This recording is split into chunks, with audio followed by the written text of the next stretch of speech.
Hello' everyone, Bhogali বিহুৰ বহুত শুভেচ্ছা থাকিল। এই ভ্লগটো বাৰু উৰুকা দিনাৰ হয়। ঘৰতে আছিলোঁ প্ৰথমতে, সেইকাৰণে বগৰী খালোঁ, তাৰপাছত খালোঁ টেঙা।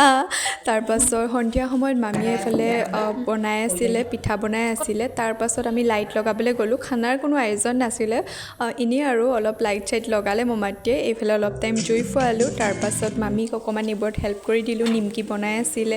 তাৰপাছত ঘৰলৈ আহি দেখিছোঁ মায়ে পিঠা বনাই আছিলে। মই আকৌ ডিজাইনৰ পিঠা এটা বনাব লৈছিলোঁ, কিন্তু মোৰ পৰা নবনিলে, সেইকাৰণে মাৰ গালি খালোঁ। তাৰপাছত আকৌ নিজৰ মতে মায়ে বনালে। তাৰপাছত আৰু এটা বনালোঁ, সুতুলি পিঠা বুলি কয়, সুতুলি পিঠা বনালোঁ। এই পিঠাটোৰ মানে মোৰ এই ষ্টাইলটো দি পেলাই ভাল লাগে, যোনটো এনেকৈ ৰেপ কৰে যে, মোৰ সেইটো বহুত ভাল লাগে।